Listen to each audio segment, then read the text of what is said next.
Y el tema que nos convoca hoy es, bueno, yo lo puse bajo ese título, ¿no? Psiquiatría y psicoanálisis, un debate posible. He sido convocado acá por el profesor Rousseau, que es quien está filmando en este momento, quien me impuso que tenía que venir a hablar de ese tema, así que me cogí el guante y me hice cargo de esta situación. Psiquiatrizar el psicoanálisis es, por ejemplo,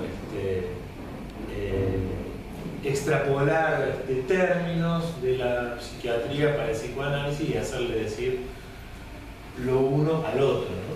Por ejemplo, rápidamente, me podría decir ahora con Adriana, que el Endon en Tellenbach es isomorfo de la pulsión de Freud.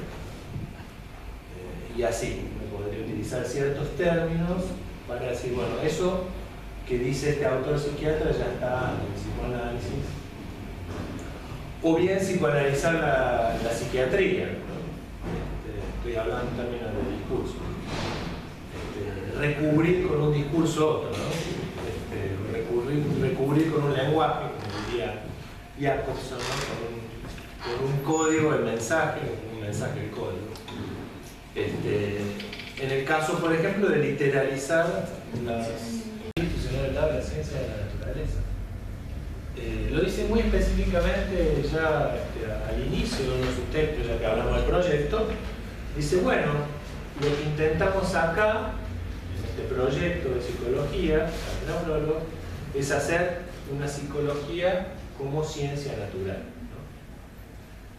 Bien, ¿qué está queriendo decir ahí Freud? Bueno, no me emparenten a mí con la ciencia del espíritu, yo no tengo nada que ver con Husserl ni esa gente, ¿no? Yo más bien tengo que ver con estos señores que están acá, a la derecha ahí Hebar, ahí abajo Fund, el amigo Meitner,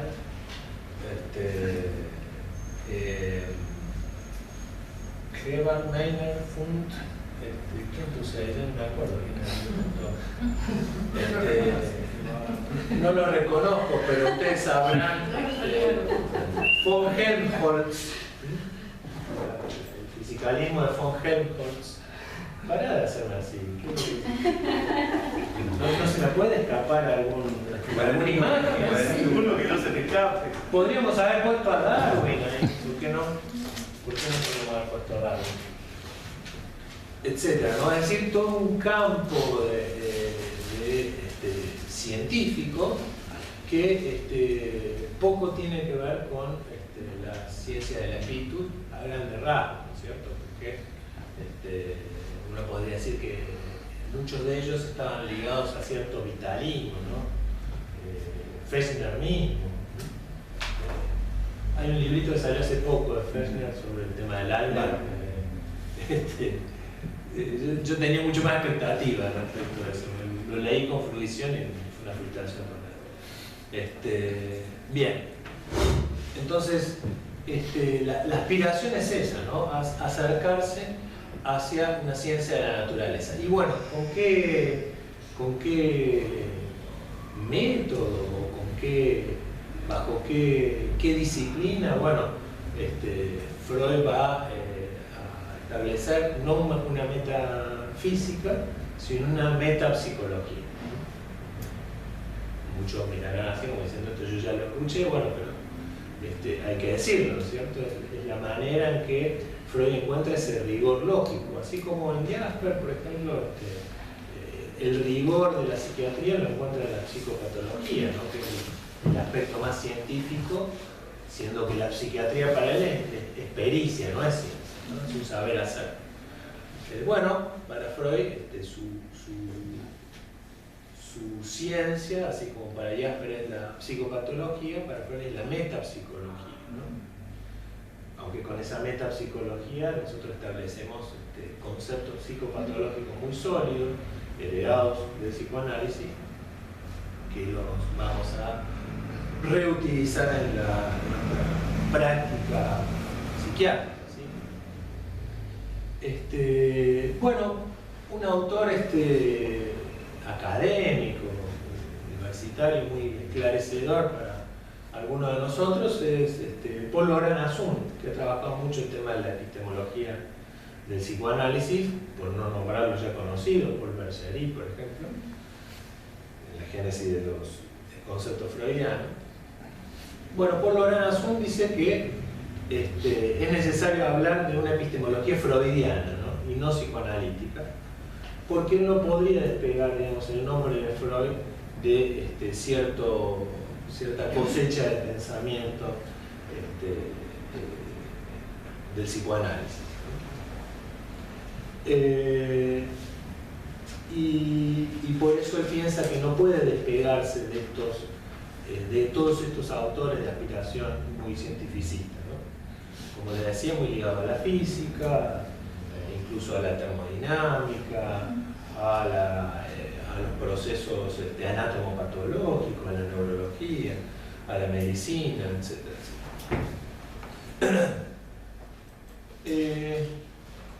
Acá me hubiese gustado poner no soy muy listo en estas cosas, pero poner un ring, unos guantes de boxeo y ver un poco cómo es rápidamente, ¿no? Cómo sería la discusión, la pelea entre positivismo y psicoanálisis, ¿no?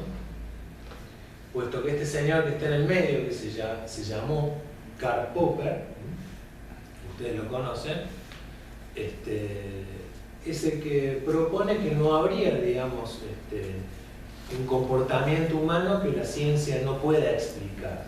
La ciencia en el sentido más duro, la ciencia en el sentido medible, ¿sí? Para él la ciencia tiene un aspecto medible y sobre todo un canon probatorio que lo llama la falsabilidad. Con lo cual para él el psicoanálisis, ni siquiera el psicoanálisis freudiano pasaría la prueba, ¿no? No pasa la prueba, queda nominado a abandonar la casa del gran hermano de su epistemología.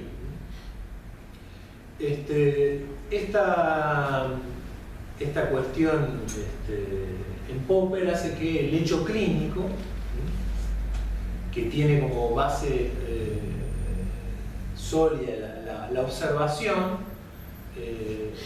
como en el psicoanálisis, eso está muy influenciado por la interacción entre paciente y psicoanalista, en un marco que nosotros conocemos bien, que se llama la transferencia. Estaría viciado ese fenómeno, por lo cual no sería, no podría pasar por el filtro de la ciencia.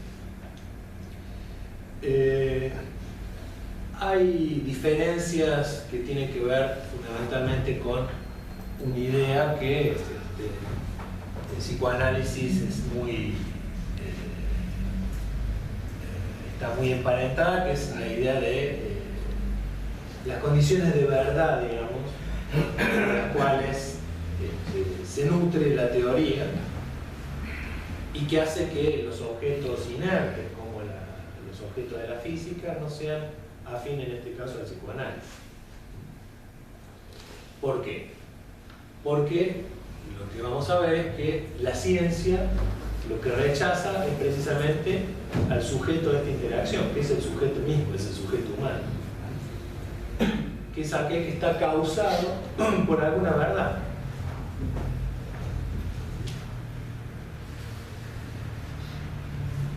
Y esto es lo que rompe la idea de cualquier determinismo, muy emparentado con los psicólogos por ahí, ¿no? Esta idea de que a tal causa tal efecto, ¿no? Bueno, si paso muchas veces imágenes horrorosas por la televisión, voy a tener oyentes o personas traumadas en la sociedad, ¿no? Pero bueno, hay psicólogos que aparecen en la televisión diciendo ese tipo de cosas. Para Freud, esto es lo que demuestra, y es el leitmotiv del psicoanálisis mismo, es que hay una brecha entre una causa y un efecto, ¿no? Entre una acción y una reacción, va a decir Starobinsky, hay una alianza, una brecha. En esa brecha podemos meter un montón de cuestiones, ¿no? La transferencia, los conceptos freudianos, metapsicológicos, la idea de causa.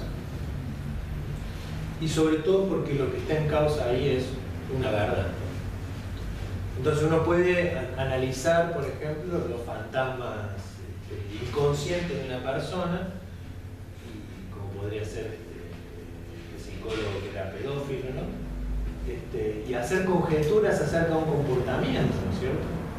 Pero uno podría establecer una relación de linealidad entre un fantasma perverso y un comportamiento perverso. Entre eso hay un mundo. Ese mundo es el lenguaje, ese mundo es la dimensión de la causa que atraviesa el sujeto mismo, que hace que no respondamos ese comportamiento del arco reflejo que es parte del nacimiento del psicoanálisis, ¿no? Lo que dice Starobinsky es muy bonito, me gusta como lo dice, que dice que Freud establece una reflexología espaciada, ¿no? O sea que una causa y un efecto, ahí es ese mundo, ¿no? Y lo que hace, dice él también, en otra parte, que el estímulo neutro del neurólogo lo sexualiza, le pone como aditamento el sexo. O sea que es un punto interesante a tener en cuenta, ¿no? Por lo menos romper con ese determinismo ingenuo, ¿no?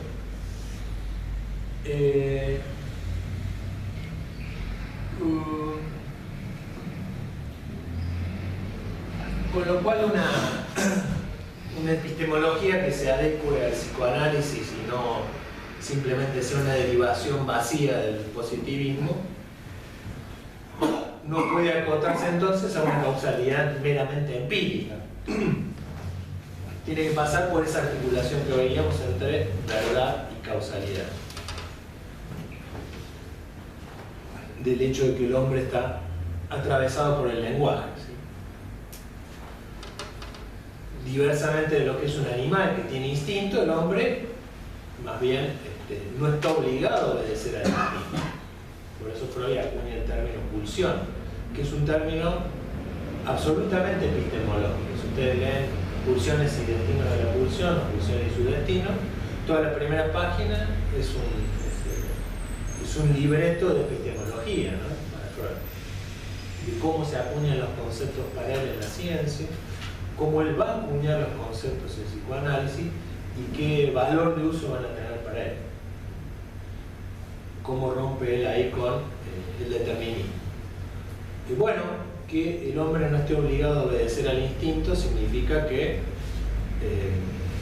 en última instancia es él el quien puede aceptar o rechazar eso. Y ahí tenemos la idea de un sujeto responsable. Para la ciencia no existe tal sujeto responsable. Esta es una diferencia muy marcada, ¿sí? Y esa frase que ven ahí, la puse en alemán no por pedantería, sino porque es muy famosa ya para nosotros, que es donde ello estaba, yo o eso debe advenir, ¿sí? El yo debe advenir, o debe acontecer también se puede traducir, ¿no? Donde ello estaba, o eso era, el yo debe advenir, ¿sí? Esa es la idea freudiana de un sujeto responsable.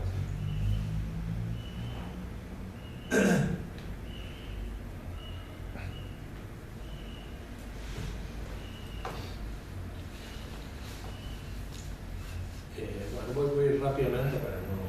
Porque quiero ir a algunos puntos que me interesaría subrayar para ser un poco más propositivo. Habíamos hablado del psicoanálisis freudiano. En ese retorno a Freud que realiza Jacques Lacan al introducir la idea para él de los registros imaginario, simbólico y real, a muy grandes rasgos, y sería muy complejo hablar de lo real, pero es algo que resuena en todo, por eso lo menciono.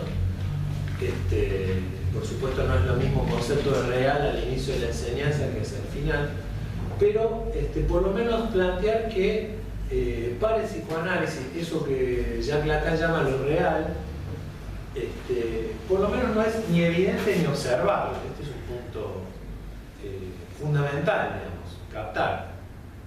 No es un observable, no se trata de un hecho inmediato a captar, ¿cierto?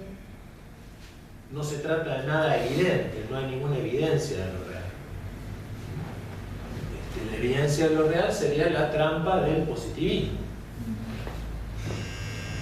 La fascinación, vamos a decir, del positivismo. ¿Cómo va cambiando un poco esta aspiración un poco trunca a la cientificidad dentro del psicoanálisis que propone Jacques Lacan, la orientación lacaniana, que va a llamar también? Bueno, en los años 40, que es el Lacan psiquiatra, todavía pre-psicoanalítico, podemos decir, aunque causado de alguna manera por el psicoanálisis, ella tiene alguna idea de una ciencia de la subjetividad. Y para eso toma elementos de lo que era la antropología pujante en esa época, o naciente, como decir, ¿no? Que iba más allá de la etnología, y de las ciencias sociales, ¿no? Toda su conformación es tratar de, en los años 40, pensar una ciencia de la subjetividad, pensando en la relación del sujeto con el otro social, ¿no? Y yendo al auxilio de estas disciplinas. En los años 50 se va aproximando a lo que él va a llamar una ciencia conjetural, ¿no? Él divide a las ciencias no en ciencias naturales y ciencias del espíritu, sino ciencias humanas y conjeturales, ¿sí? Las ciencias conjeturales, para él, intentarían apuntar a el concepto de real que tiene en ese momento. Y para eso va al auxilio de, por ejemplo, la lingüística. En ese momento se había retomado la lingüística saussuriana y elementos muy de la ciencia naciente de la cibernética, ¿sí? Para explicar un poco cómo es el funcionamiento del lenguaje, cómo el lenguaje es una maquinaria que funciona más allá de las personas, más allá del individuo humano, más allá de los seres humanos, ¿sí? Una maquinaria que funciona, que va parasitando los cuerpos y va haciendo de eso sujetos del lenguaje. En los 60, digamos, su aspiración cientificista está más ligado al matema, que es esa idea de poder encontrar algún discurso que sea sin palabras. Y ahí vemos cómo se aproxima extrañamente, ¿no?, al discurso de la ciencia. Porque un discurso que sea sin palabras, claro, sería como un discurso matemático, pero él utiliza la idea de matema, pero no es matemático específicamente. Y que para él, ciencia no quiere decir algo matematizado, y eso lo toma de Coire, no quiere decir algo medible. No quiere decir algo medible. Quiere decir algo que adquiere un rigor lógico, y la lógica también tiene, no lo puse ahí, un lugar prevalente para él, pero no es medible, ¿sí? Y uno podría recordar ciertas sentencias de Freud, ¿no?, cuando habla de la libido, por ejemplo, ¿no? Pero dice, bueno, la libido es una cantidad, pero no es medible, ¿no? Un quantum de energía no medible, ¿no? Eso es lo que llama Freud la libido. Se va a cuidar mucho de eso.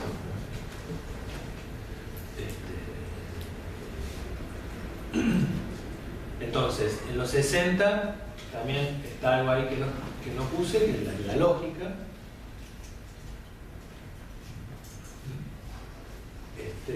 Y cómo de alguna manera el matema está armado también para ver de qué manera podría transmitirse el rigor de una enseñanza, ¿no?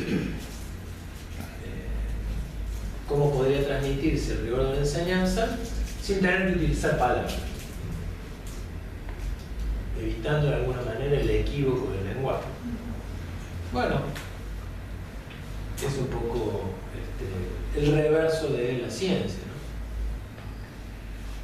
En los 70 ya va a decir explícitamente que el psicoanálisis no es una ciencia, que el psicoanálisis es una práctica, que el psicoanálisis es un discurso, el discurso analítico, que no es el discurso de la ciencia.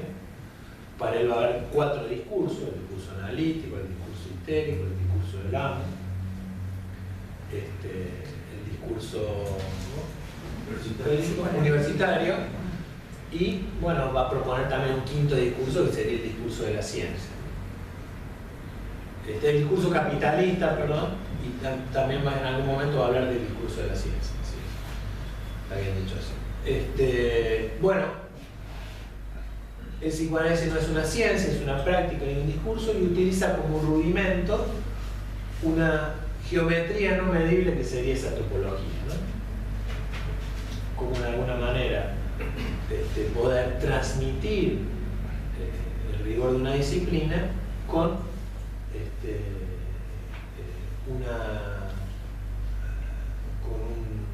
rudimento que sería la topología, ¿no? Que tiene una solidez ya conocida. Bueno, yo quería llegar un poco a esto porque esto es un poco más amable para nosotros.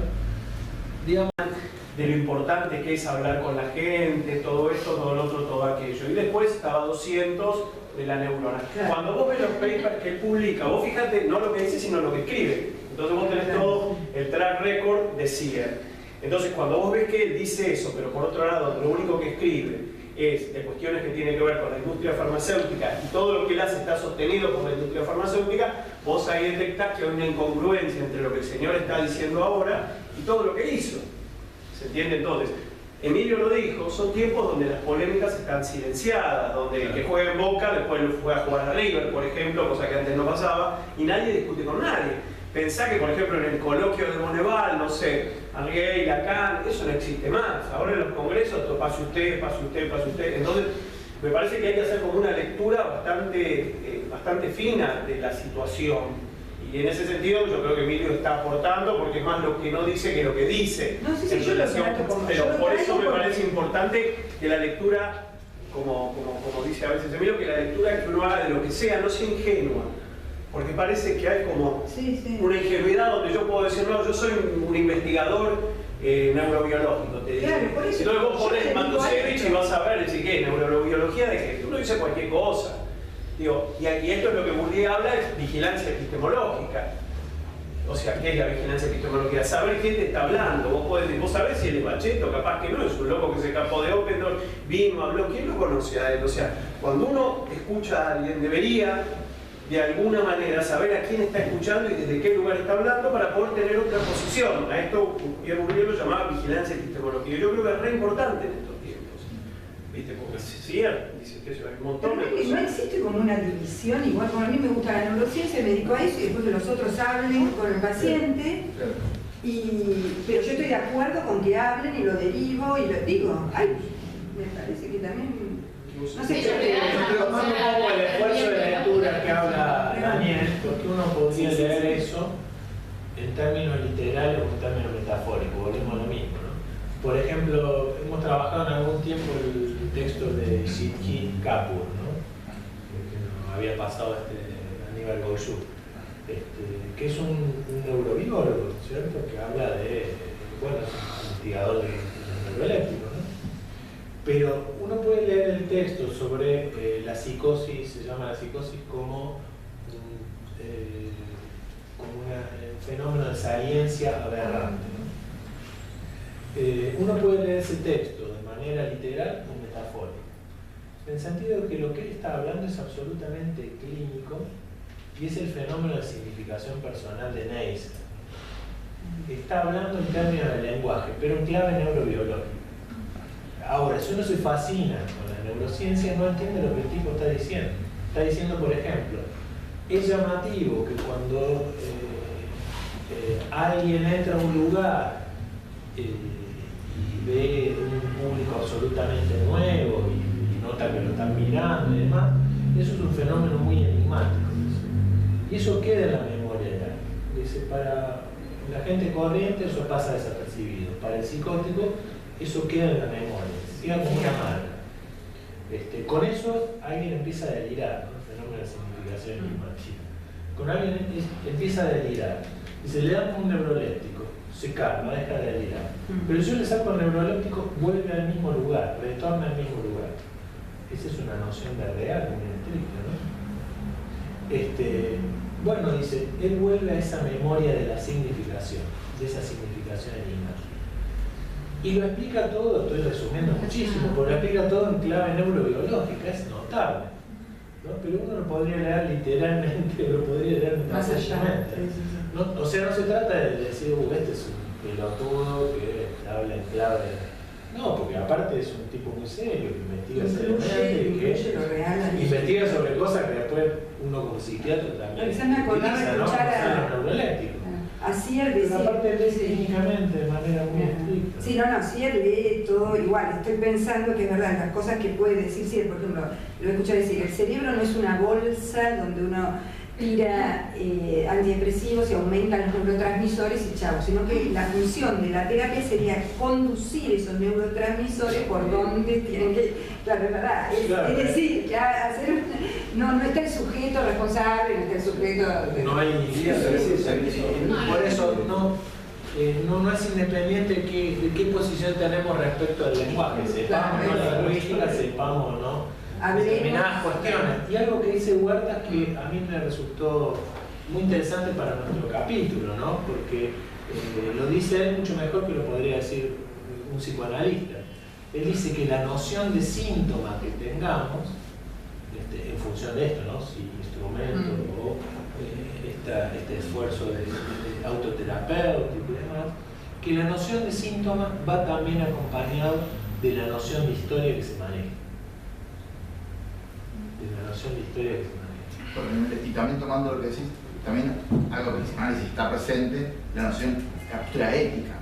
Porque yo creo que muchas veces esto de decir, bueno, pero es muy importante la terapia, es una forma porque hay que decirlo, éticamente está correcto pensar que es una persona y un cerebro, pero después la teoría da a entender otra cosa. Entonces esa disonancia ética, el psicoanálisis la trata de eso también. Pero me parece importante esto, ¿no? Que también es solidario de la noción de historia que se tenga, ¿no? O sea, ¿qué vamos a hacer con la historia? Vamos a hacer. Bueno, yo avanzaría en este punto para no. Emilio, sí. ¿Qué historia? ¿La personal o la de la psicopatología? No, la historia de la psiquiatría que se tenga. Digamos, ¿qué vamos a hacer con la noción de historia que tengamos? Digamos? Es decir, por ejemplo, ¿qué vamos a hacer con los clásicos? ¿Vamos a hacer una historia del museo? Me estoy avanzando un poco. ¿O vamos a hacer algo con eso? Yo porque siempre me acuerdo de una residente que me decía, bueno, ¿de qué nos sirve conocer las diferencias clásicas que hacía Escribano entre delirio pasional e interpretativo si a todos le vamos a dar la sapina? Bueno, vos vas a hacer eso éticamente, por supuesto, lo que yo le contesté. Ahora, lo que vos no sabes es que esa diferencia, si vos hablas con alguien, la diferencia entre un delirio pasional y un delirio interpretativo también marca la diferencia de qué posición vas a tomar respecto del lugar de escucha. Y luego, más allá de eso, de qué manera vas a abordar ciertas singularidades sociales, ¿no? Y no es lo mismo, ¿no? Entonces, un poco, bueno, sigo avanzando para no ponerme muy fatigante. Por eso hablaba de una lectura no literal sino metafórica, como una manera de evitar el museo, ¿no? Varias veces hemos hecho actividades al modo de la historia para pensar la clínica, ¿no? Como los usos de la historia de la psiquiatría para pensar la clínica actual, etcétera, etcétera. Bueno, el famoso para el presente, historia para el presente. Historia para el presente, claro. Logan. Pero ha sido un esfuerzo nuestro del capítulo para no hacer una historia de museo, ¿no? Porque, bueno, podemos asombrar a todo el mundo con cuánto sabe de los delirios, cuánto sabe de Krepelin, de Jasper, etc. etcétera, etcétera, pero no hacen nada con eso, ¿no? No hacen nada con eso. Entonces, un poco, ¿cómo evitar cómo evitar el museo, qué sé yo ahí? Bueno, primero es una lectura no literal, sino metafórica de los clásicos. Reinventar los clásicos, como hemos hecho nosotros, como ha hecho también el grupo español, ¿no? Rafael hace eso y la gente de la otra psiquiatría también, ¿no? Reeditar los viejos textos como La locura lúcida, los delirios. O esto que dice Calvino desde la literatura, ¿por qué leer los clásicos, digamos? Claro. Que en realidad lo explica a lo que es la literatura, pero también plantea todo el sentido del efecto de presente que tienen todos los clásicos, que bueno, para mucha gente hoy ponerse a leer, digo, estas novelas clásicas es todo un efecto, una cuestión muy ardua porque están escritos de una manera que no tiene que ver con cómo se usa el lenguaje ahora. Entonces, él toma eso y le da todo un sentido. Incluso aprender a criticar a los clásicos, porque hay filócratas como de idolatría, si no una lectura de la intangibilidad de lo que son los escritos de los clásicos, que me parece que también tenemos que ejercitarnos en conocerlos para hacer, bueno, para decir qué estás de acuerdo, en qué no estás de acuerdo, qué cosas ya no van a misa de eso, qué cosas valen la pena. Pero incluso también en la intimidad misma del psicoanálisis, como sabemos, ha leído seguramente, la famosa frase de Lacan, Clérambault, mi único maestro de psiquiatría, no fue tu único maestro de psiquiatría, ni siquiera fue tu maestro de psiquiatría. El fenómeno elemental de Clérambault nunca dijo eso. Bueno, ¿qué operaciones está haciendo él ahí?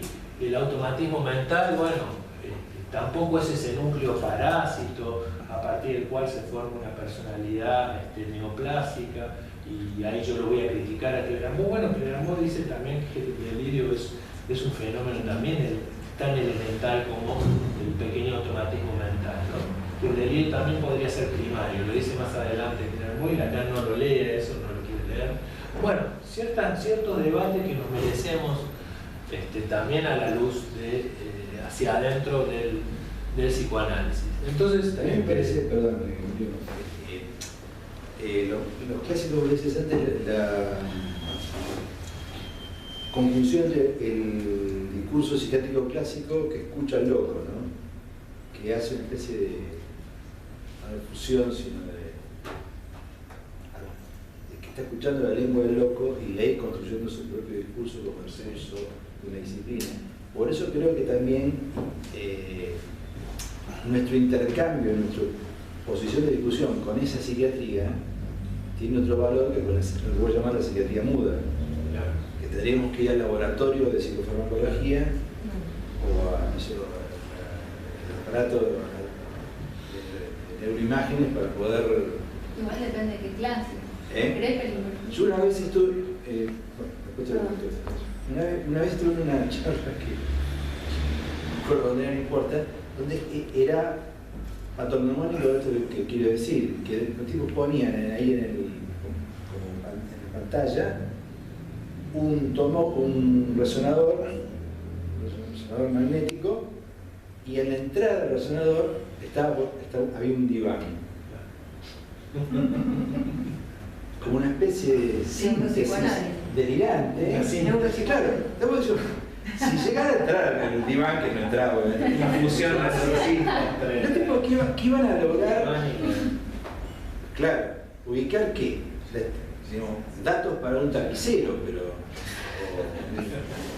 ¿cómo es un mueble por adentro? Pero es cierto algo de lo que decía Elena y esbozaba recién Julieta. Bueno, hay autores como Kraepelin que hubiesen deseado prescindir completamente de la lengua de la clínica de mirada mejor, es una verdad. Por eso me parece tampoco idolatrar o hacer una lectura obsesiva de los clásicos, sino entender el contexto, hacer una mirada más crítica. Pero por eso también leemos de manera anacrónica, ¿no? Hacemos un uso de eso. Hacemos un uso de eso para poder traducirlo en estos términos, ¿no? De redescubrimiento o reinvención, de alguna manera, tomando un poco el significante de invención de las enfermedades mentales, ahora que va a venir José María, y hacer una lectura no literal, sino metafórica, sino ¿para qué leeríamos este texto que traducimos de Seglar, el trastorno del lenguaje de los alienados, si vamos a leer todo en clave neurológica? No nos sirve de nada. Y probablemente ese texto nos sirva muy poco, pero ese poquito lo podemos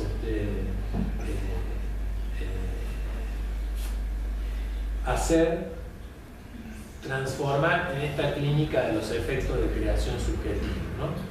Una clínica donde el lenguaje sea una respuesta, una defensa, una manera de hacerse un mundo, como dice Freud, para que nuestros locos, nuestros pacientes, puedan vivir en él. Bueno, yo dejaría acá cosas. Vámonos a ver. ¿Y el debate posible, el curso posible, como propones en el título? Bueno, es esto justamente. Lo que, esto no es que sea esa función narcisista que habla Carlos de el diván con el tomógrafo, sino que más bien esto es una conjunción de disyunción, ¿no es cierto? No es un matrimonio sin pequeños divorcios, ¿no? De alguna manera. Bueno, hay una tensión, porque hay tensiones epistemológicas que veíamos recién. Todos esos riesgos que hablabas al principio están... Y son esos riesgos también los que entramos rápidamente, incluso en esta discusión también, ¿no? Rápidamente uno se entusiasma, intenta suturar una lengua con otra o pasar por encima de una lengua sobre otra, sin tener un poco en cuenta cuál sería la potencia de una y de otra, así. ¿Qué podemos descubrir tanto en una como en otra? Vos la eficacia de sostener esa tensión, ¿no? Esa tensión.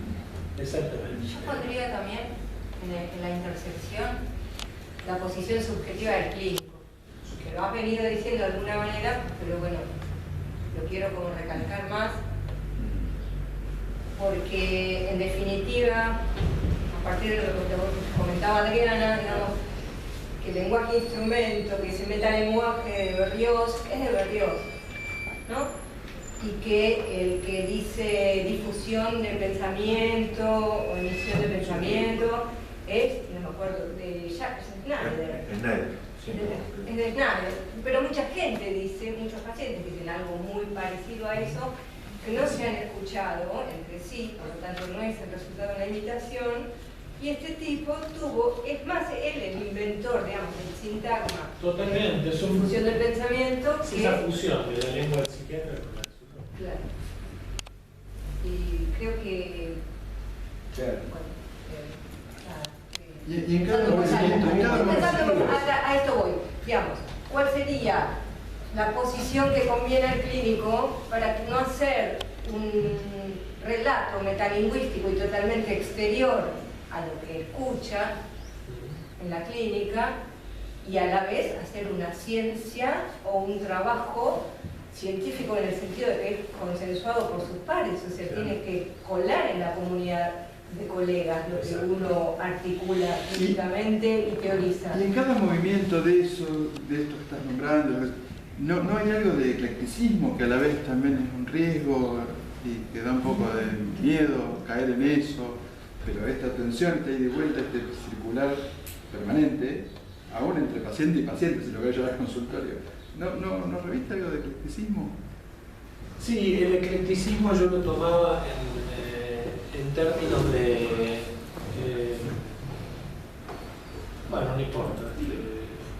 Lo ponía en el sentido de claro, esta convivencia confortable, que no puede ser tal. Y que no puede ser tal porque sí hay divisorias de aguas que son claras, digamos, en estas posiciones. No hay posibilidad, y no es que una sea peor que la otra, no es que una es mala y otra es buena, pero es muy difícil que la posición del clínico, tomando lo que decía Nena y lo que decía Adriana, sea éticamente consistente si se está de un lado o si se está del otro. En el sentido si se piensa que el lenguaje es un instrumento, un mero instrumento, o si se piensa que que con el lenguaje uno se puede enfermar y también puede llegar a curarse. Realmente los recursos técnicos que uno puede utilizar para lograr eso. Es decir, tomar eso, o sea, se toma eso como principio. Se pueden tomar distintos autores, pero siempre subordinado a este principio en el que el lenguaje no es un mero instrumento. Y hay uno por ahí escapa, me parece, al O sea que el eclecticismo acabaría en una instancia muy inicial, que es qué idea uno tiene del lenguaje, no así todas las de... Y la mayoría de los psiquiatras clásicos tenían la idea de, para nosotros hoy seguramente, del lenguaje como mero instrumento para tratar de detectar cuál era la lesión. Si hubieran encontrado alguna lesión, compraban enseguida, por supuesto, todos los psiquiatras clásicos. Pero quizá lo que podemos leer hoy, algo de lo que decía Elena, que es fascinante, cómo a pesar de eso, ellos, cada uno terminó fusionado de alguna manera con la lengua del loco. Como a punto tal de uno llegar a asociar esto, ¿no? Con estas alocuciones como difusión, robo de pensamiento, hasta llegar a términos como más complejos, más sofisticados, pero que esquizofrenia, hebefrenia, etc., hasta ubicar el tema de las clasificaciones. Cada psiquiatra clásico tuvo su propia clasificación, no hay ninguna que se parezca a otra. Cada uno armaba su clasificación, o sea que ponía algo de sí en eso, ¿no? Ponía algo de intención. No, se me ocurrió un poco lo del eclecticismo, la convivencia confortable como algo de la organización de los conceptos, esto también es otra cuestión.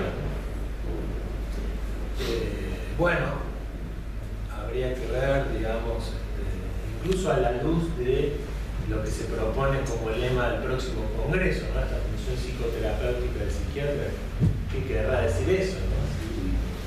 Siempre son títulos muy amplios para que puedan alojar la mayor cantidad de voluntades para asistir al congreso y sentirse todo de manera confortable, pero no es muy confortable esa convivencia bajo un título como el rol psicoterapéutico del psiquiatra, ¿no? Esto de psiquiatrizar el psicoanálisis, psicoanalizar la psiquiatría, lo llamé la convivencia, ¿no es cierto? Una convivencia. Bien, lo que para nosotros un poco es importante ubicar ya sí del lado del psicoanálisis que el psicoanálisis tal como fue introducido por Freud reivindica, digamos, un saber que tiene sus reglas de funcionamiento, sus reglas propias y específicas, y son las que intervienen en la constitución de ese saber. Por lo tanto, digamos, para ir a buscar, como sabemos en la epistemología, la solidez o el rigor lógico de ese fundamento, hay que ir a buscarlo dentro del horizonte mismo de esa disciplina, ¿no? Con sus objetos, con sus medios, evitando cualquier tipo de proyección o de construcción desde afuera. Hay una primera diferencia que uno puede hacer respecto de lo que sería el psicoanálisis en Freud y en Lacan, dicho de manera muy gruesa, ¿no? Muy abierta, pero que no es la misma aspiración cientificista que tiene uno de la que tiene el otro. Cada uno es hijo de su época y Freud era hijo de las luces de alguna manera, y su discurso, yo le puse en términos de discurso analítico, permítanme el anacronismo, ¿no? No somos historiadores específicamente, podemos darnos el lujo del anacronismo. Pero sí, verdaderamente ese saber tenía como objetivo o apuntaba, aspiraba a un tipo de cientificidad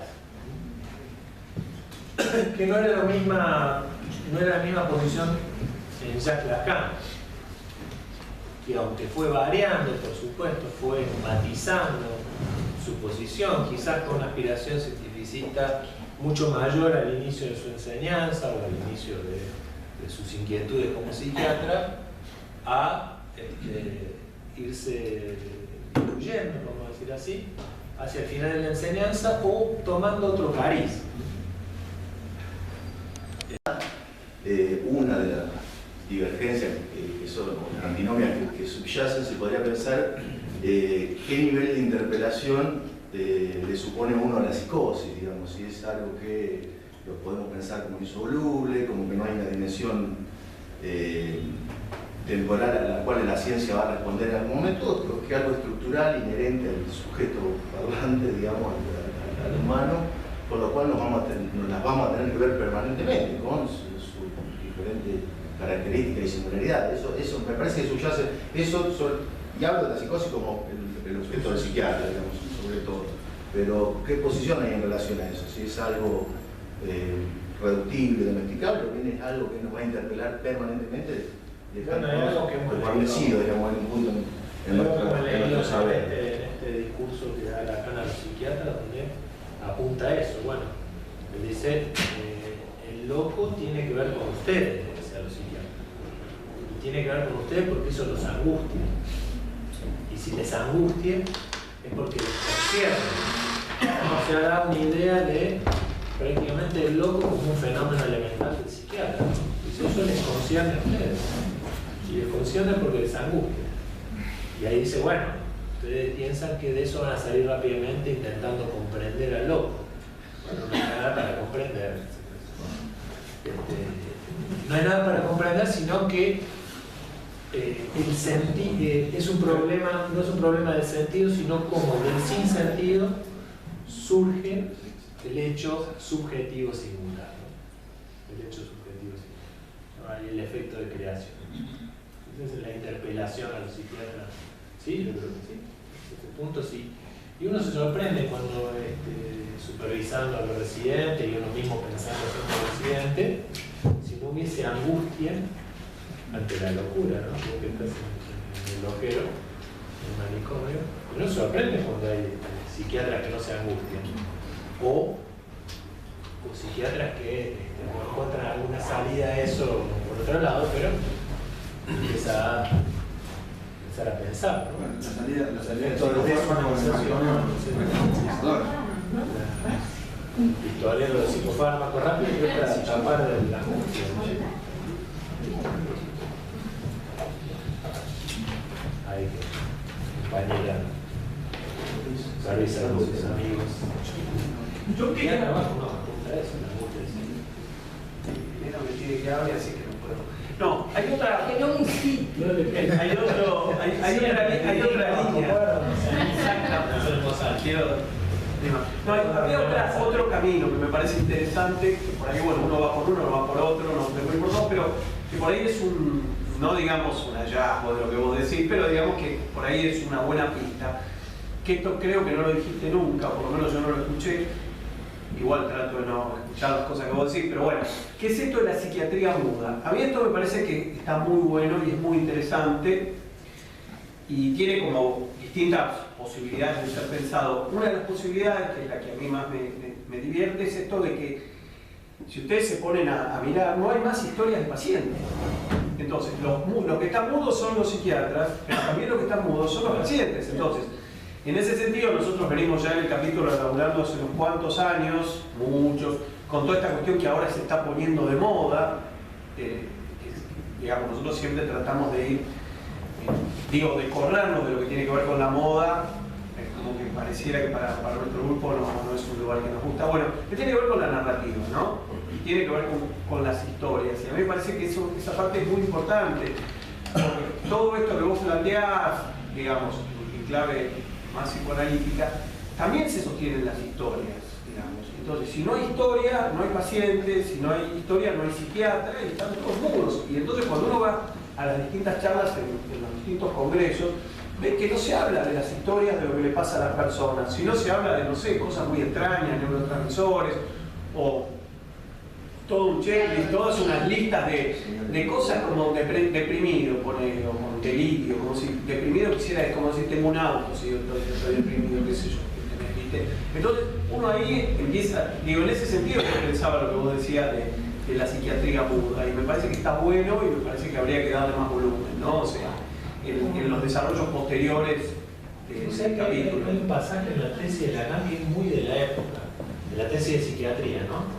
Él dice, bueno, veníamos, dice, en esos largos interrogatorios con el enfermo, hablando, en ese procedimiento dice que es importarle síntomas conocidos al enfermo, o sea, hacerle decir lo que el psiquiatra quiere escuchar, y no dejarnos sorprender por nada nuevo, ¿no? Algo así, dice, estoy traduciéndolo.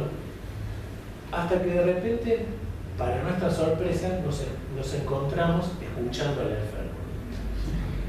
O sea, no hay ninguna sorpresa. Bueno, eso está buenísimo, porque si no figura en los DCM no existe, digamos. Entonces, nada, digo, tengo que meter lo que vos querés. No puede ser que haya algo que no esté, digamos. Todo lo que él diga que no entra dentro de esa grilla, sigue de lado. Bueno, y si de repente nos encontramos escuchando al enfermo. Quiso decir otra cosa. Y otro Está buena tema que... en relación a eso la idea de ser el secretario del alienado, ¿no? Cuando Lacan justamente se opone a esta frasecita de Fallret. Fallret dice, no tenemos que ser los secretarios del alienado. Lacan dice, sí, tenemos que ser el secretario. En el sentido de tomar al pie de la letra y... Claro, sumisión total a la posición subjetiva de la política. Claro. Hay un tema que introduciría también, ya que se trata de epistemología, del psicoanálisis como una ciencia de lo particular. Que sería el problema, ¿no es cierto? Voy a decir dos cosas porque tengo toda la ciudad suelta. Cuando hablamos de la narrativa o de la recuperación de una narrativa, estamos hablando de la relación de un clínico con un paciente o unos pacientes que se parecen entre sí,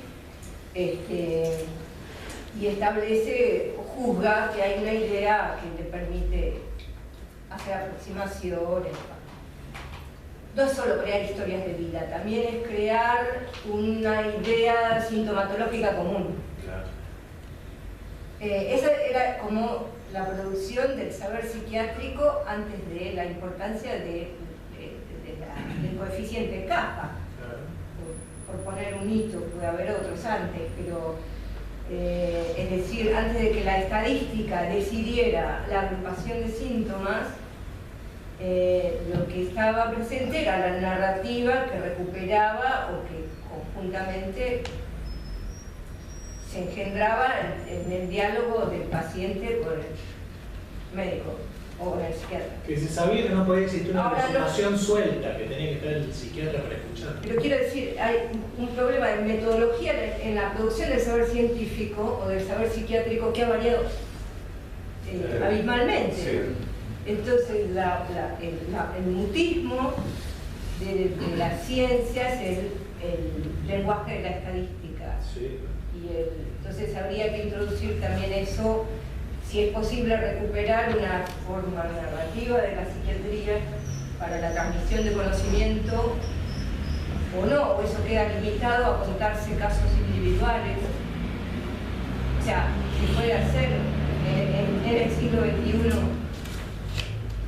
Es complejo y me parece que nos vamos, está bueno lo que vos planteás, porque en realidad creo que de lo que sería cuál es el estatus epistemológico de la psiquiatría, o dicho de una manera un poco más trágica, si se quiere, ¿existe la psiquiatría hoy por hoy? Porque yo creo que cabe la pregunta, no me quiero poner elocuente, pero cuando uno ve los programas de formación en el mundo occidental, judío-cristiano, y bueno, y ve que cuestiones que tengan que ver con el psicoanálisis, con lo subjetivo, con lo sociológico, con lo antropológico, no existen, no están, y si están, están simplemente desde el punto de vista, bueno, de la corrección política, y de lo único que se habla es de genética, de imágenes, la epigenética, de la la epigenética, es decir, la genética en lo particular. Conozco de la neurocosa, entonces uno ya, ahí tenemos que empezar a hablar de la neurología o de la neurologización de la psiquiatría o de la desaparición de la psiquiatría, y esto se junta con lo que yo siempre digo entre cuál es la diferencia que hay hoy entre un residente de traumatología y uno de psiquiatría. Digamos, ninguna. En realidad, donde vos no podés reconocer prácticamente a las personas que se dedican a esta especialidad en líneas generales, y no digo que ninguno ni malo, lo estoy describiendo, y 20 años atrás, la persona que se dedicaba a seguir esta especialidad tenía algunas cuestiones que le hacían diferente al traumatólogo. Hoy por hoy, entre el psiquiatra y el traumatólogo, todos los que trabajan en el hospital o van a residencias, digo, el riesgo de generalizar siempre es perderte algunas cuestiones, ¿no? Pero en líneas generales no hay diferencia. No hay diferencia, y eso a mí me llama poderosamente la atención. No, peor, hay más cargos vacantes de residentes psiquiatras que otra cosa. O sea, no toman los cargos. No se toman. Y hay cosas, y digo, por eso. Eso que vos decís, Daniel, se ve. O sea, yo ya estoy haciendo la residencia y justamente ahora surgió toda una problemática en torno a esto porque la formación la quieren orientar es una línea bien neurológica, bueno, ¿no? Y paso un aviso, cuando me toque dar la charla a mí, no me acuerdo en qué mes es, yo voy a hablar de un señor americano que se llama Kleinman, que lamentablemente no está traducido, y él tiene una frase que a mí me encanta. Bueno, yo tengo una diapositiva que armé, él dice que el puente, que la psiquiatría siempre fue el puente entre la medicina y las ciencias humanísticas, sociales, como lo quieras llamar. Y él lo que dice es que el puente hoy está roto, está totalmente quebrado. Y es muy interesante, yo avancé un poco más en esta línea, porque si ustedes van a ver cómo son los médicos de familia hoy, ustedes van a ver que los médicos de familia hoy, los chicos que siguen medicina de familia, son iguales a como eran los psiquiatras hace 20 años. Y entonces cuando ustedes van a ver cuál es la currícula de formación de medicina de familia o la currícula de formación de pediatría, es mucho más divertida que lo que es la currícula de formación de psiquiatría. Yo hoy ni en pedo con psiquiatría, me voy a hacer pediatría, digamos, me transformo en el Winnicott de la posmodernidad tardía. O sea, realmente el currículum es mucho más amplio y tiene mucho más que ver con cosas que, por ejemplo, dijo Emilio hoy, que cualquier currículum de psiquiatría. Entonces, claramente, partiendo de lo que vos decís, Elena, estamos en un momento súper interesante. Yo creo que el paradigma de eso es la medicina de la prepaga. La medicina de la prepaga está el psiquiatra que medica y el psicólogo que escucha. Buenísimo. Y esta particular. Bueno, eso tiene. Bueno, en ese escenario nadie se pregunta ¿y el psicólogo? Voy a decir algo que a Emilio no le gusta y espero que no se lo tome mal porque hoy es el show de. Pero esto que vos decís es lo que yo llamo la muerte del psiquiatra psicodinámico. En una época existía algo que se llamaba el psiquiatra, hace muchos años, cuando yo era joven, imagínense, existía algo que se llamaba el psiquiatra psicodinámico, que era un tipo que más o menos tenía un poco de onda, iba al cine, qué sé yo, leía algunos libros, se formaba, estudiaba psicofarmacología y aparte iba a la escuela de psicoterapia, poner una cosa por el estilo, o ahí. Bueno, ese tipo se dedicaba y hacía terapia. Bueno, ese se murió, no existe más. De hecho, en las residencias no se forman a los médicos para poder hacer terapia. ¿Eso buscamos a nosotros? No, yo no sé lo que cada uno busca. Si hacemos una mesa para terapéutico del psiquiatra. Ni siquiera lo busco yo.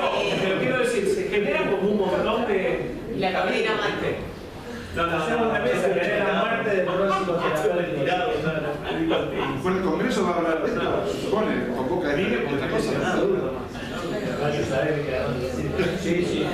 No hay tiempo por decir Adrián ahora con su exposición.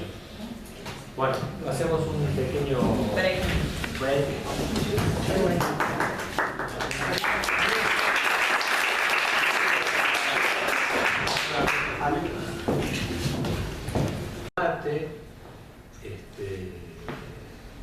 Epistemológico en cuanto a lo que a nosotros nos interesa, porque no somos teóricos, sino que practicamos una disciplina clínica, se nos plantea una divergencia de qué posición vamos a tomar respecto del lenguaje.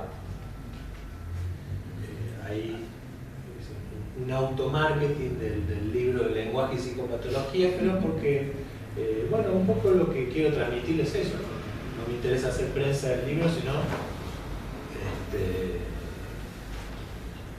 un poco mío el libro, sino más bien marcar una posición respecto de dónde uno habla.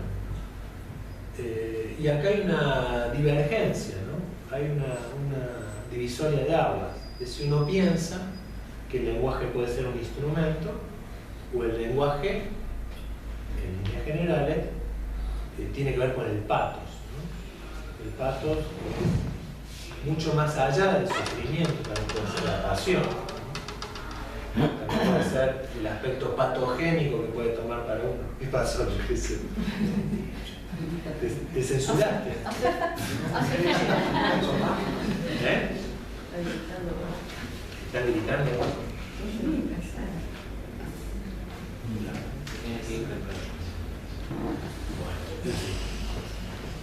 Y para esta discusión, para este debate, viene muy bien para nosotros otro libro que no está puesto ahí, que es importantísimo para nosotros, que es uno de los últimos libros de nuestro colega y amigo, profesor Huerta, ¿sí?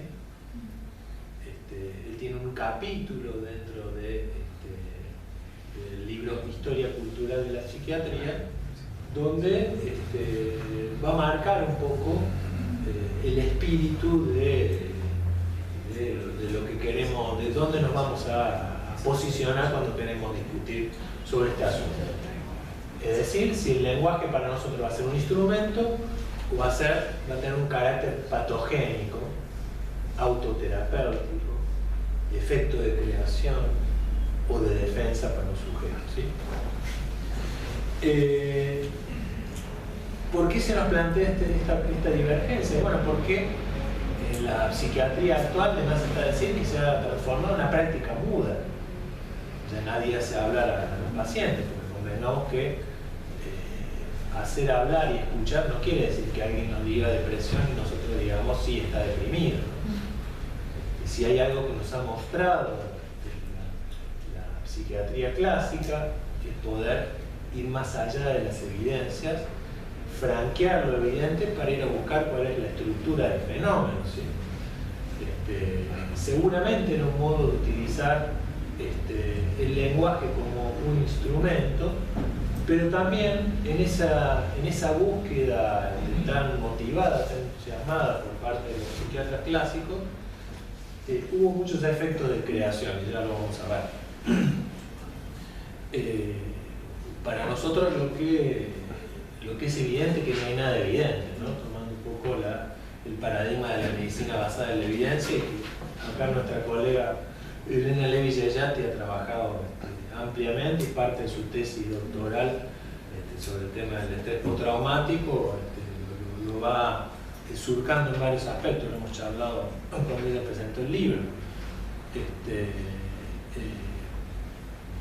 Digamos, es en ese coloquio con el loco donde encontramos esos efectos del lenguaje que iban más allá de un mero instrumento.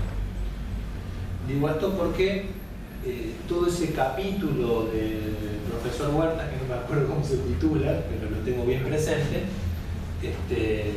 va a ir criticando punto por punto, sobre todo la posición del profesor Berrios, que es una posición muy advertida, muy informada. No estamos hablando de una crítica a alguien, a un psiquiatra de la época absolutamente ingenuo, sino que estamos hablando de alguien absolutamente formado y demás, pero con otra posición diferente. Es decir, todo depende de qué lugar uno le otorga al lenguaje y cuál es la posición desde donde uno escucha. En ese sentido, cuando decía un efecto de creación, porque yo siempre comento lo mismo, pero para mí es interesante, uno podría pensar cómo hubo algún tiempo mítico, ¿no es cierto?, donde la lengua del loco estuvo fusionada de alguna manera con la lengua del psiquiatra, con el discurso psiquiátrico, a punto tal de... Perdóname, ¿puedo explicar lo que dice Berrios y lo que dijo Rafa? Ahora vamos a ver ahora vamos a ese punto. ¿Querés que vaya más rápido? No, yo estoy tranquilo. Decía un momento mítico, digamos, donde la lengua del loco estuvo fusionada con la lengua del psiquiatra. Es decir, que alguien tomó nota muy minuciosamente, ¿no?, sobre lo que el otro decía. Cuando decía robo del pensamiento, difusión del pensamiento, voces dialogadas, hubo alguien que tomó nota, y fíjense cómo eso subsistió hasta hoy en día en un manual absolutamente no sé cómo decirlo, muy escueto, sí, sería mucho decir, ¿no? Muy escueto, muy resumido, muy poco psicopatológico como el deseo, ¿no? ¿Cómo pudo haber subsistido hasta ahí, ¿no? Cuando Jung dice, bueno, le dice a Bloeller, mirá que hubo alguien que estaba hablando conmigo y de repente interrumpió su discurso y dijo, uy, me robaron el pensamiento. Qué interesante, robo el pensamiento, ¿no? Ese invento por parte de la lengua de un loco ha tenido tanta solidez que ha subsistido hasta hoy en día, ¿no? Esto me parece subyugante, ¿no? Como uno poder captar esto, ¿no? Bueno, ¿qué posición respecto del lenguaje para acercar un poco a lo que decía Dani? Bueno, es decir, si el lenguaje va a servir como un instrumento de la psicopatología descriptiva solamente, o si puede servir para otra cosa.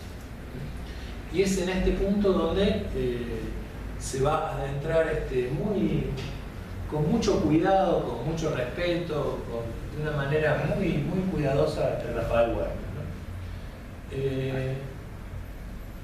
Él va a ubicar ciertos artículos y libros de Germán Berrios para ubicar qué lugar le reconoce al lenguaje Berrios, ¿no?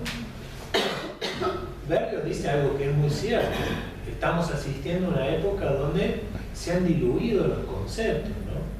Ya no hay solidez de los conceptos, ya todo vale lo mismo. Y algo debe haber pasado, dice Berrios, que en estos 200 años el lenguaje ha ido mutando, se ha ido modificando. Y ha quedado, dice él, un poco desfasado respecto de la psicopatología descriptiva. Ha ido quedando un poco vetusto, ¿no es cierto?, para lo que se requiere para las discusiones actuales, en términos clínicos. Entre paréntesis pueden leer o releer el texto de Chalén si la psiquiatría es una lengua bien hecha, ¿no? Ahí está, eso querías escuchar vos. Ahí lo apunto a Cosia, que se ha dedicado a eso ampliamente. Bueno, lo que dice Berrios es que desgraciadamente el propio lenguaje no ha cambiado, a pesar de que hubo cambio cultural.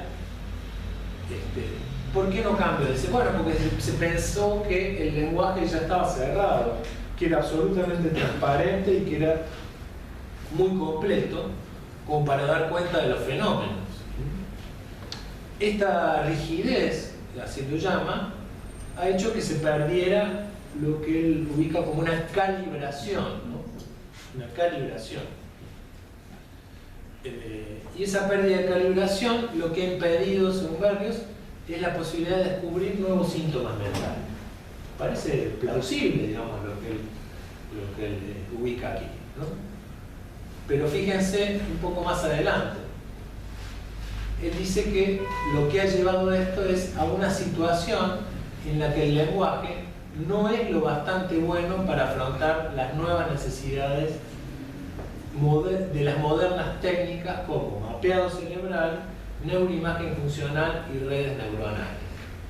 La única solución, dice él, es llevar a cabo una recalibración. A mí me parece un tanto simplista esto, como si claro, recalibrando el lenguaje y utilizando imágenes se puede aprender algo como la enfermedad mental, ¿no? Hay un salto epistemológico, ¿no es cierto? Pero eso aprendente de alguien que tiene un desarrollo de su pensamiento muy elevado, ¿no es cierto? Yo me acuerdo, ¿te acordás, Elena? Que una vez le hicimos una entrevista a Berrios, que le preguntamos sobre el acto de habla vacío, esperando a ver qué teoría del lenguaje tenía él y cómo podía expresarnos eso, cómo podría ilustrarnos un poco más. Claro, dice, no, lo vacío es respecto de la señal neurobiológica, por eso le llamo acto de habla vacío, ¿no? Sí, una idea de algo como intransferible al lenguaje, como se dice, más como, coloquialmente no me sale la palabra, pero cuando algo es inefable. Él habla de signo en el libro Delirio, en el que escribe con... Claro, ahí es donde habla también de la señal Ahí explica bien todo esto, la sí, señal, sí, sí. sacó el grafiquito, ¿no? Ese es el Sí, lo libro. hemos leído, lo hemos trabajado también. O sea, el lenguaje ampliamente. instrumento es el lenguaje instrumento que formula el autor. Exactamente. Claro.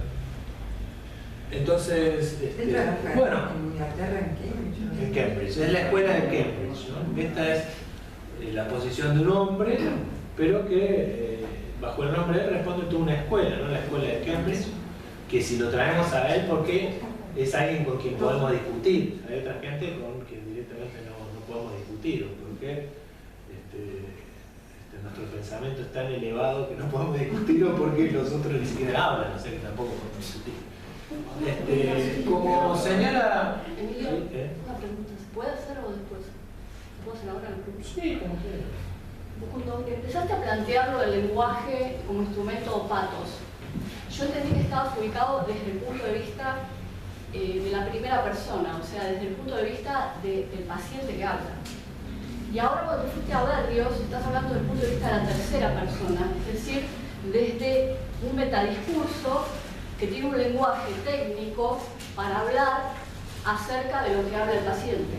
Exacto. Entonces son dos niveles completamente diferentes y en ese sentido el lenguaje como metadiscurso, como lenguaje técnico, es completamente entendible lo que dice Berrios. A eso quería, a la idea de metalenguaje.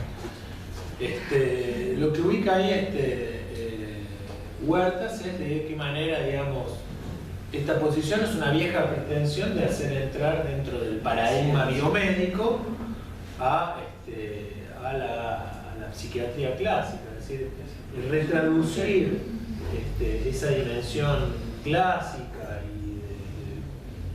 y ese acercamiento artístico, podemos decir, al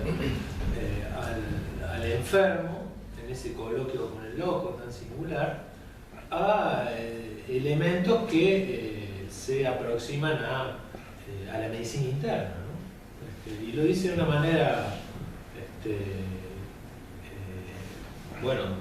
dura, digamos, ahí Huerta, ¿no? Dice, a punto tal de hacer de la psiquiatría un socio bobo de la medicina interna, ¿no? Eso lo dice ahí sí, de manera... Yo lo había elogiado por ese artículo porque dije, era una crítica muy elegante, y cuando lo volví a leer dice cosas muy terribles, ¿no? Como es un caballero, Rafael, no, uno no se da cuenta de las cosas que va diciendo. Eso lo dice Huerta de Berrios. Sí. Dice Huertas, el síntoma psíquico se pretende equivalente al síntoma somático, reduciéndolo en no pocas ocasiones a las consecuencias de una lesión o disfunción local y orgánica que puede no tener en cuenta la totalidad del individuo, ¿no? Esta es la idea de Huerta, ¿no?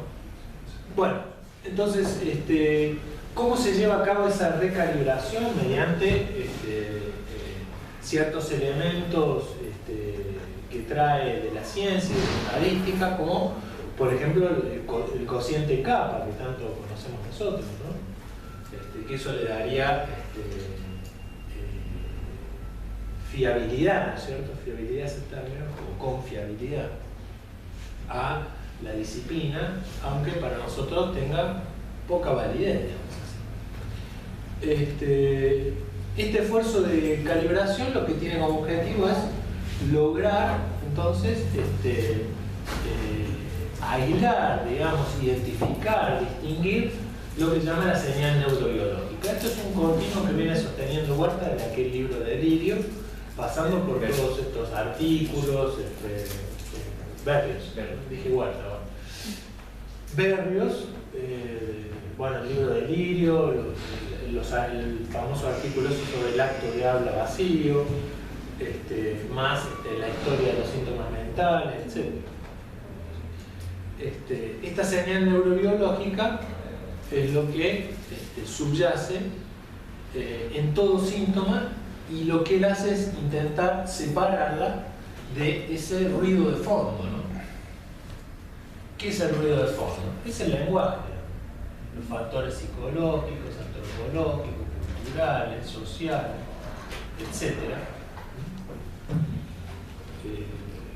Pero en el fondo, ese síntoma neurobiológico, esa señal neurobiológica posee un sustrato somático, es un pleonasmo, como te decía. Y acá Huertas va a marcar esta diferencia, ¿no? Cuando hablábamos del patos y el lenguaje como instrumento. Porque acá vemos cómo no puede separarse la tercera persona de la primera persona. En el sentido que o se entiende el síntoma, dice Huertas, como un residuo, como una disfunción inferior, liberada por efecto de la enfermedad, como lo que serían las peladuras sobrantes de una facultad alterada y destruida, para eso está parafraseando a Fernando Colina, o bien dice, se admite también en su interior un rango destacado, un esfuerzo complementario del sujeto con lo que queda, bajo el ánimo reparador de restituir un posible equilibrio, es decir, con una función que vamos a llamar del lenguaje no solamente patogénico, sino también una función autocurativa. Entonces ahí también tenemos una divisoria de aguas, que es inconciliable, acá sí. Si uno piensa que eso es un déficit, o si uno piensa que alguien, así como se enfermó, podría curarse de alguna manera con las palabras, o que el esfuerzo que está haciendo ese sujeto es tratar de curarse, de armar su mundo, construir su mundo. Después veremos todas las modalizaciones que eso adquiere, ¿no? Bueno, entonces hay que hacer delirar a todo el mundo, no, parar, no mover, ¿cierto? Entonces lo mismo el rechazo del cuerpo anoréxico que el síntoma conversivo histérico, no es lo mismo, yo lo sé, pero vayamos de a poco, ¿ya? Hay algo del lenguaje que es un esfuerzo autoterapéutico, y hay algo del lenguaje que yo le quise ejemplificar con estos sintagmas históricos de robo del pensamiento, voces dialogadas, que son efectos de creación, que son tan sólidos que incluso han subsistido durante años y años, centurias quizás, al paso del arrasamiento de la misma disciplina, ¿no? Entonces, este esfuerzo autoterapéutico es el esfuerzo que pone en funcionamiento un sujeto responsable, es decir, que alguien que está dispuesto a responder con el lenguaje, con su posición de sujeto, con su decisión insondable, es decir, acá porque no tiene que ver con la voluntad. Bueno, ahora sí voy a delirar, ahora voy a poner las pilas para armar un delirio paranoide o una paranoia, etc. ¿Puedo hacer una pregunta? Sí. Desde la otra escuela, por lo que he escuchado, por ejemplo, gente como Sears, suponete, cuando hablan de los antidepresivos, o lo he escuchado hasta hablar de autismo, así, digo como paradigma de la correlación biológica de todo fenómeno psíquico. Bueno, ellos dicen, bueno, el lenguaje, hablan a favor de que como que el lenguaje es algo terapéutico, si un autista cuando empieza a hablar, aumentan las redes, o sea, que es importante que es el habla, qué importante que es la terapia, no solamente en la medicación antidepresiva, sino hasta cierto, no sé, todos lo dicen, digo, ¿cómo se...? Políticamente correcto. No sé si es políticamente correcto. correcto. En Estados Unidos, en una conferencia,